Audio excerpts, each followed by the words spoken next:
Watch her back in the showers or in the bathroom stalls or whatever. Months and months of stressing and... First thing when you get there, Right. I'm going to get my ass beat. Right. The black guy was more scared of me. Yeah. Right down the hall is all these max security inmates, and they do not look friendly. So you had the guards with the guns up top.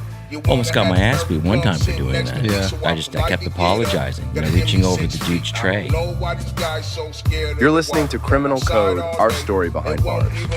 Welcome to Criminal Code, where we talk all things prison. I'm your host, Tony. And Sonny. Co-host here, Sonny. Today we're actually going to talk about certain things that we wish we knew before we went to prison. Obviously, there's going to be different circumstances, maybe the security level you're at. I know I was at a minimum at Morgantown.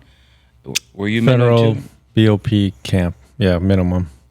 I guess that's a minimum. But you were with other levels of security and stuff. Yeah, right? So our camp was next to a maximum, a penitentiary. Mm-hmm. So we were a camp. Basically, they set it up that way so you can go and work inside the max whenever they're on lockdown, which was often. Right. So in the time you got sentenced, I remember my time when I got sentenced, what was the first thing you were thinking about prison before you got there? Right. Before you go through any research, before you go digging about what prisons are like and federal prison, Bureau of Prisons, BOP, the first moment when you get charged with that and you're thinking about going, you think the worst. Oh, yeah, man. And I think that's 100%. generally what the case is for most people. They think the worst. Anything you've seen in a movie or in a police show or all the shows about God knows what happens to inmates once they get inside, getting beat up or abused, or The orange is the new black. you know what happens from behind and stuff like that, as well as like needing to watch her back in the showers or in the bathroom stalls or whatever. So you're thinking the worst. First day you get convicted or charged, you're thinking the worst. Did you do a lot of research and stuff like that before you went in? So, after you get a chance to settle down, and now depending on your case and stuff, you're looking at months and months of time to look and think. If you don't find out the right information, you're thinking the worst, and this is just months and months of stressing and worrying and kind of just going crazy about the possibilities of what could happen. So prior to going, I started doing research, and that's exactly why we have this podcast, is so that for guys like us, before we went in, if we had a lot of these shows to refer to and see from guys who have gone through that experience, what it was like, then I'm here to tell you that it could ease a lot of the tension and the stress and the imaginations that run wild prior to going in. How was it for you? Yeah, no, I didn't have... All I had was a prison consultant. Okay. I think he's in jail now. Right. So I don't know how well that worked. And did he serve time before? No. He didn't? He did not. So what was he able to share with you? Did he about the experience of it or what to expect or anything? No, with the whole idea behind the prison consultant, he had members on staff that served time. All right. He was more of the pitch man or the point man. So the benefits of dealing with the prison consultant, I guess, were twofold. Number one, it helped ease my worries and stress because I needed to talk to somebody. I got so stressed out Googling all the information about prisons, and none of it's really nice. So it was good to be able to get some type of information and actually hear it. They can kind of guide me on what I'm supposed to do. But then the other part was trying to get a reduced sentence. But for me in the beginning too, it was more like anybody else. My biggest fear was first day I'm going to get there, I'm Right. going to get my ass beat. Right. And that's generally Yeah. everyone's thought up front. Whether it's going to be the physical beat downs or any type of sexual violence and stuff like that. Like we were saying, the showers and all that. Those are the biggest worries that I had going in because, my sentence was 24 months. Yeah. And there's a lot of factors that now in hindsight we can go over that we didn't know back then. But so both of us, I think we both went to Bureau of Prisons, Federal Bureau of Prisons, which they're located all across the country. Even with those, I guess you can research those and request different locations based on programs they have. I know you did the RDAP program. The RDAP, the Residential Drug Abuse Program. Okay. So I went all the way to West Virginia. All right, and only certain facilities have that. Right. And then you've got maximum security, medium, Right. low, and then camp, Right. which are not supposed to have even fences or walls around them, but Right. ours did. Yeah, we didn't have a fence at ours. I think the reason ours did was because we were right next to the maximum security. Oh, you need a fence. Yeah, and they had These straight killers at the people maximum. escape and stuff. So Thank God they didn't escape to the camp. they could go straight to the camp if they wanted to. But yeah, we had a fence. I mean, I know guys that would jump it every night, go out into the city, get stuff, bring stuff back, stuff like that. I never understood that part. Which part? Them leaving and then coming back. It's just, there's something. The logic just doesn't. Well, the logic just doesn't work there for me.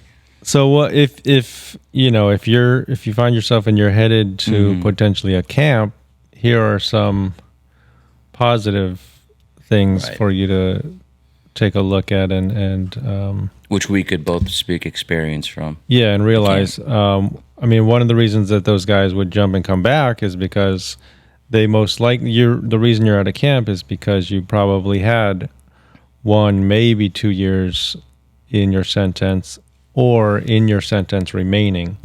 So a lot of those guys there had started at a medium or even a low, and then they graduated up to a camp. So they had a lot of motivation to finish things out so that they could complete their sentence and be legally freed and allowed to go, which is another topic. And that's probably the disclaimer too. I want to tell the viewers, we're speaking from a camp perspective in terms of things you wish you knew before going in. I mean, if you're going to a max, even a medium, Yeah. or maybe even a low. Yeah, I think low and medium, even the whole layout is different. Your cells are different. Yeah. The barracks or the bunks and all that are different. Ours was 110 to 120 guys all under one roof, and you're stacked like mice in bunk beds. This big U shape of bunk beds around this gymnasium-looking building.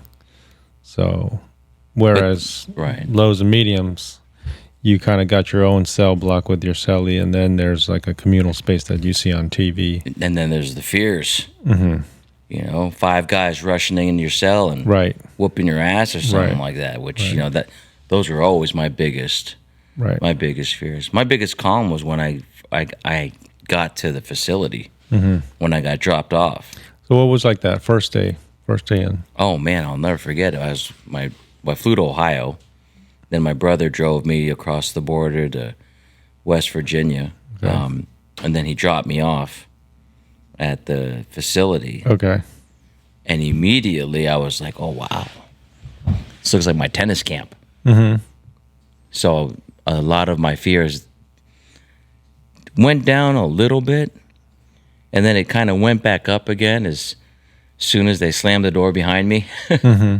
How many people? How many buildings? What was it? Was it just the low or the? No. I mean, we were just a camp. Just the camp. How many inmates? 1,000. 1,000. So it's a and large. It looked like a small community. Okay. A small community college. Okay. So again, when I got there, I realized, wow, there's no fences here. This is Okay, no unbelievable. fences? No fences, zero. And even the front desk and all that, they were pretty nice. But it wasn't until I got into the actual, like a holding cell, when they shut the door behind you, and that's when you realize, oh shit, okay, maybe something bad is going to happen. They're like, all right, strip, bend over, and they do all that stuff, cough, grab your nuts, or whatever it is you got to do. Yeah. I was immediately thinking, oh man. And then I got put in, before I could get put into the general population, I got put into a little holding cell to wait for a couple hours, and that's when I got nervous. Okay. Because it was me and this other, there was one black guy and then one other white guy, and then me. Little did I know, down the couple months down the road, the black guy was more scared of me. Yeah. We ended up becoming friends because we were in our dad. Right. Yeah. So it just shows, sometimes what you're thinking isn't really what's happening. But I thought, okay, I'm going to be in this holding cell here with two other guys. The worst things are going to happen. And, like we were talking before, briefly before we started this episode, that it's not always as bad as it seems. Now, we can't speak for...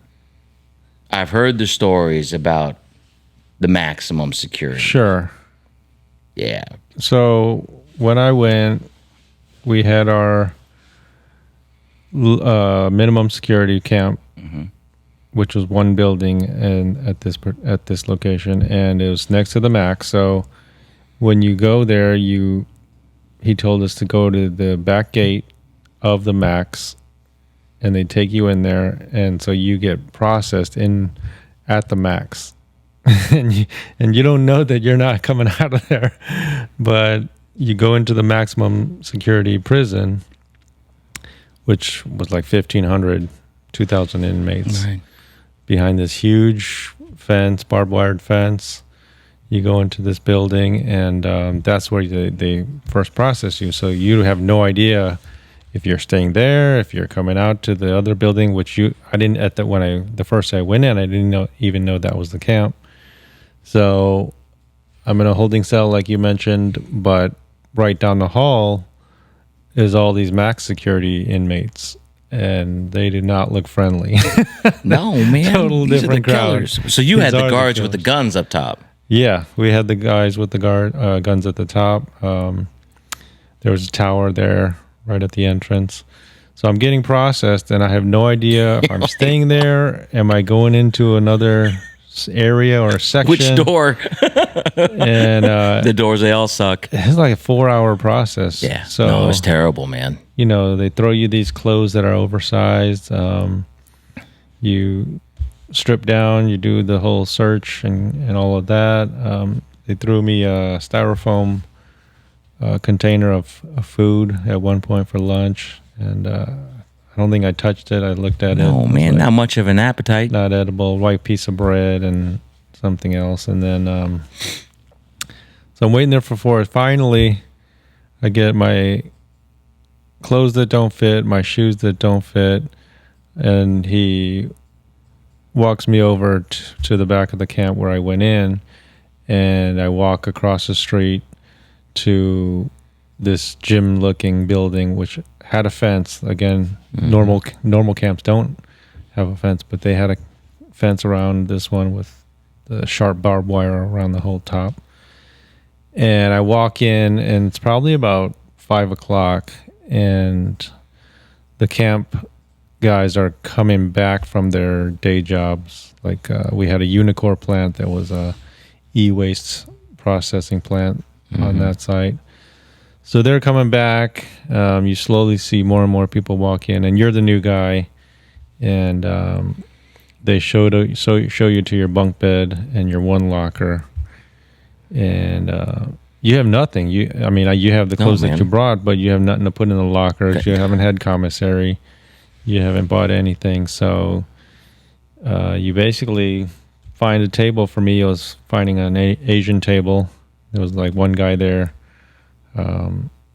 Andrew was the first guy that met me. He kind of showed me the ropes, and they all kind of know the routine when a new guy comes in, but they show you the ropes. They, tell you what's going on, how things get run at the camp. And like I said, like all of them, as well as you can be, are on their best behavior because they have every motivation to finish out their remaining time, which is about a year on average for most of the guys in there. So how long did it take before you actually got comfortable with at least one inmate? That's a good question. Probably. I know it took me a long time, man. I mean, as far as like hanging out with them or talking to them, or just being comfortable. Yeah. I mean, I remember my first, definitely that first month was the worst, man. Yeah, it did take a while. The absolute worst. I mean, I tried to stay busy as soon as I got there, so the Asian car was in charge of the laundry, so I just started going there right away because I didn't have an assigned job yet. I wasn't in the kitchen yet. Started going to the laundry with my bunkie because my bunkie took me there because he was working in there. So since I didn't have an assigned job yet, I just followed him, and he was a 60-year-old Chinese guy, kind of harmless, and he was in for some kind of financial fraud stuff. So I'd go with him to the laundry, and basically I learned how to use a sewing machine for the first 2 weeks. Oh. And started making my own T-shirts and shorts. Make clothes that fit. Started making hemmed pants that were more tapered and more narrow. That was more current with fashion on the outside. Well, then you probably felt better, though, once you were hanging out in the max, and now you're ending up in the gymnasium. Yeah, so, after 4 hours I get released, and, the sigh of relief, and I realize I'm not staying in that maximum security prison. But we would go there at night and do like trash runs at the maximum. Oh man, yeah, no. So you do trash runs. You literally did some kind of physical labor for the max, and that's basically what they had us there for. But I would have hated being around those guys. Little did I know, like we had a good half majority of the guys at the camp going in 5 to 7 days a week, 10-hour shifts to work in their kitchen, almost the whole year that I was there. And we'd have to make all their food because they're constantly on lockdown. So we're making the food for 2,000 inmates in all these styrofoam containers. Yeah, and I may have mentioned it before, but there'd be guys that would refuse to go because it was literally like slave labor for 10 hours, 7 days. So that part is worse than I could have imagined or thought. I didn't know anything about, getting worked to that degree, and you get paid pennies. I think you actually get some kind of pay, don't you? I think I made like 5 cents an hour or something. Like it's slave labor. And that goes back on your books for you to use in commissary if you want. But that part was worse, but then going to the camp was obviously much better than what I had in my mind or seen on TV. I didn't have that experience. So our little camp facility, we had one little workout / rec room where they had a TV and some, a treadmill. We did have a treadmill and like some medicine balls, stuff like that. There was one bathroom, but we probably had 6 or 8 shower stalls, and then probably separated though, right? Separated, okay, with a curtain, 5 or 6. That was another thing. Stalls. I was like, shit. I was like, the toilet's going to be like am I going to see the guy shitting next to me? Well, but that part was pretty bad because that was for 120 guys. So that's what we shared. We shared those, 6 urinals and then probably about 8 or 10 sinks and then 8 shower stalls. So not a lot. And, a lot of them are on similar schedules. So once you're done with your job, you're coming back and either working out or showering or whatever. But so every, they pass out these bottles of, I don't know what chemical, but it's either Lysol or something to spray. but you wouldn't get one right away. But the old guys, they'd have this bottle and they'd carry it every time they go use the bathroom or something to wipe down. Because people were, you become a germaphobe in there. You don't want to catch anything. I know, it's terrible, man. I mean, we were we had 1,000 guys. Yeah. Was it? But how much in one building though? How many people in one? Well, building? like the RDAP buildings that we were in, man, we probably had. It was probably the size of yours, the size of the total camp at the 120 at your facility, maybe between 100 and 120. Mm-hmm. And that same layout, same shape. No, ours wasn't more. It wasn't like a gymnasium. Ours was literally more of like a dormitory. Yeah. So probably half of us had our own rooms. Okay. That we shared. Okay. With a bunkie. Okay. And then the other half were situated almost like how yours would have been, like in the middle. Okay. With bunks and bunks and all that. So you had separate rooms. Yeah. The one thing I wish I did know, and you'd think I would know, we would know this going in, is how territorial. Mm-hmm. I spent my first month. I'm sitting in the wrong seat. Yeah. Sections. Yeah. Yeah. Well, so that's part of sitting at the wrong cafeteria table. All this stuff, reaching over. Yeah. Almost got my ass beat one time for doing that. Yeah. Yeah. I kept apologizing, reaching over the dude's tray. I didn't realize that was like a mortal sin over there in prison. Yeah, there are some do not do's. I mean, they gave that to me at orientation. It was like these 3-4 tables are the Asian tables. Here's the black tables. Here's the white tables, and that's where you sit. You don't go to other tables. And I think there were 1, 2, 3, maybe like 4 TVs in the middle, and you don't touch the other TVs. Man. You don't change your channel. You just watch your. Even in your TV, though, there's a person that kind of controls the remote control. I never changed the channel. Yeah, you don't. Even when I was one of the veterans, before I was ready to leave and get out of there, I never changed the channel. Yeah. On anything. Yeah. And these are the things too with the camp. There's that expectation where now you're going to be okay, but. I know if you're the viewers here, if you're going to a maximum or a minimum, probably the best thing that they can do is just be quiet and listen. Mm-hmm. Yeah, and there were a lot of guys like that. I think over time, as far as like what's the best experience, like you do have to assimilate a little bit, get to know some guys. Mm-hmm. They tell you who the people in charge are, so you kind of know like who's in charge and what's the hierarchy and how is everything laid out and how does it work. And so as long as you're observant and can kind of pick up on some of those things, and it's all verbal, nothing's written down. It's not like they can give you a handbook. Oh no, man, these are the unwritten rules, man. So you just got to listen. You got to pick things up quick, and you kind of got to go with the flow. And you can't be that guy that just is, just to yourself. Yeah, you don't want to totally isolate yourself. You don't want to be that guy. Because that just makes it hard on you for however long you're in there.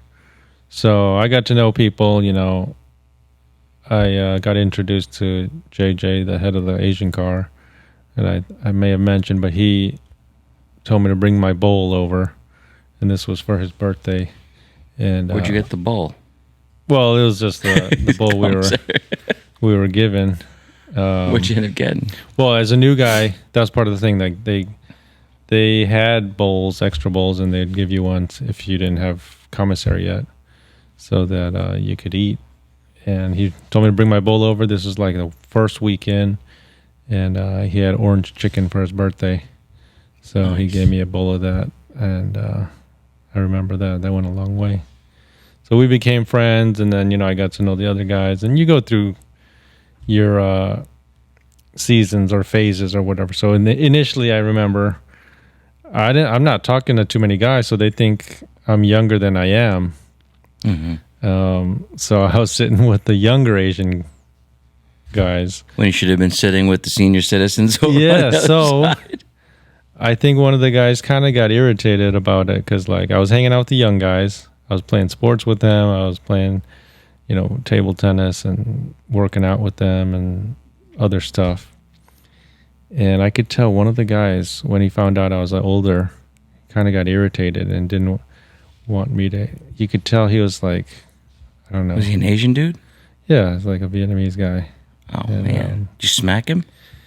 No, you don't want to get into any of that trouble. But so then I started hanging out with the older Asian crowd. And, they're more my age. And then, at one point they found out I was 48. Probably thought I was 28. They still felt that you were too young for him. Now you're fucked. They Who are you going with? 28, but then I was actually 48. And I think it was because I was beating them at some of the sports and stuff. Oh, well, damn, man. So, shouldn't have went in there and went all Olympic on them. You know what I mean? So, like, you're pissing off the young guys and pissing off the old guys. You're playing ping pong with them, and I'm getting a slam in here and there. And then when he finds out I'm older, I think it kind of rubbed him the wrong way. So then I stopped sitting with them, and then I met the guy that I, for a long period, probably several months, we ate together, and we'd do like Asian or Koreanish type food that we would make all the time. Now, did you guys ever did you ever associate with another thing? I wish I would, because we didn't have. It sounded you had a lot more Asians than we did. We did, because NorCal. A lot of them came down from NorCal, but it was a lot of Filipinos mostly. Mm-hmm. Hey, it's me. Yep. Did you hang out with? Did you ever become friends with, like, outside of? Yeah, you do. Yeah. And that happens down the road. It's hard to become friends with guys outside of your race right from the get-go. But later down the road, when people find out you're okay or you're cool or whatever, then you can chat with them and become friends with other guys. And I think that would be that's probably for any level of security, prison. Mm-hmm. One of the things you want to know going in is trying to hook up with. Or do I want to say your own kind? Mm-hmm. I'm going to say our own kind. Mm-hmm. If you're Asian, you want to hang out with Asians. Initially. You want to just at least get there. Mm-hmm. I knew over time, most of my people I ended up becoming friends with at Morgantown were not Asian. Mm-hmm. I mean, my best friend at Morgantown is Asian. Yeah. Obviously. But other than that, most of my other friends were primarily black. Mm-hmm. I got along with them definitely got along with them the best. Yeah. Towards probably my 2 or 3 months leading up to when I was gonna leave, I got to become friends with one of the guys who I was working with in the kitchen. He's a Hispanic guy. Mm-hmm. And we started. So I was fit and in shape, and that's a lot of people's goals in there. And so if you're in fit and in shape, you start having all these random dudes come up to you and asking you what you're doing, what's your routine, right. What do you eat, stuff like that. And so, because a lot of them work out like religiously every day, but they can't get the belly fat off or something. Right. So it's their diet. It's it's a lot of things, but then like that's when I would have dudes from other races come up and ask me. And so I became friends with this guy in the kitchen. And then he wanted to eat everything I was eating. So he was like, for 2 to 3 months, he would provide all the ingredients. And then I would make the meals for 2 people. And then that's what he wanted to do because he could never get his belly fat off. Did it end up working? No. Not too much. And he was in there for longer than I was when I left. Mm-hmm. But his name was Chapo. Chapo? And, like El Chapo? Like El Chapo. His name was Chapo.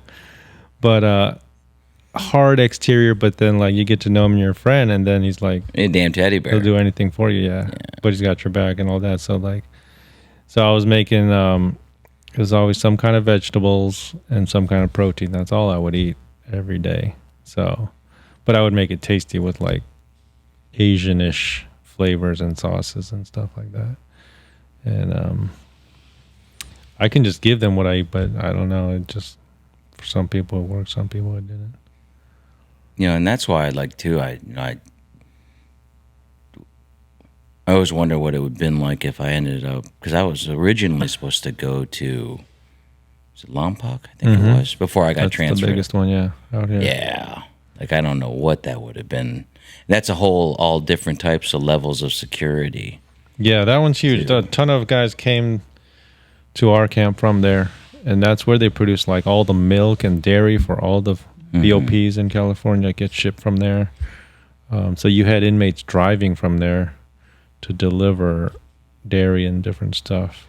So that was a cush job because you could drive and deliver. The community driver. I don't know why I never got that job. Yeah. The guy who took me to my bus stop when I was leaving, yeah, that's a job. That's an actual job for guys at the camp. But so moral of the story though, it's not as bad as you think, right? Especially if you're going to a federal BOP camp. So, but word to the wise, like go in there, don't think and act like you know what you're doing or that you have it all together. Like just be humble, listen to guys, get to know the guys. I would say listen more than you talk initially, and don't be that irritating guy. There are guys that come in and just start talking, and you don't want to get that rap. And it's not what it's not going to be what you see on TV. Yeah. At least if you're going to a camp. Yeah. Maybe even a low. Yeah. I can't speak for a low. You've seen it. I think the low setup is like what you see in the TVs, but hopefully it's a little better. Yeah, it'll just change, 'cause definitely if you're going to higher securities, the fears that you see could be the same as you might see on TV, but the most you can do is, like you're saying, don't speak. Mm-hmm. Listen. Yeah. All you can do is be respectful. Yeah. Obviously, if you're going to try, the one thing you don't want to do is be a hard ass. Yeah. You don't want to go in there thinking you're stronger or faster or whatever or smarter and start talking all this crap about people. But yeah, no. So, and these are the things too that all the viewers out there that, we wish we had going into it. Mm-hmm. So if you guys have any questions, concerns, or thoughts, leave a comment. We'll definitely respond back and keep you educated, because these are the things that I wish I had going in. I know you wish you had too. Yeah. We can touch on the legal aspect in another show, but if you ever get a 10-month or an 11-month sentence and your attorney and judge offer you a year and a day in order to get take the year and a short day. Times. No, don't take the year and a day. Take the 11 months. Because if you take a year and a day, you run into some other things where you can't get the felony. The felony stays on your record permanently, but I believe that there's a less than a year sentence, you have some other benefits, and it's only a 1 month difference. So I'm going to do the research on that and get you all the info on that. But if your sentence is less than a year, you end up having other benefits later on once you get out that you don't get if you serve more than a year. Yeah, I know. So that actual 24. year and a day is worse for you. But yours was actually lower. I had 11, and we changed it to a year and a day because we thought I could get off in 10 months, which I did. Yeah. But that 1 month extra quicker that I got out screwed me over after I got out, as far as it staying on my record, as well as being able to travel to other countries and some other things. But I'm going to find out all the details on that next time. All right. You know, well, viewers, thank you for tuning in to Criminal Code. Again, put your comments in there, and as we always say, if you're not indicted, You ain't invited. you ain't invited. All right. Thank you very much.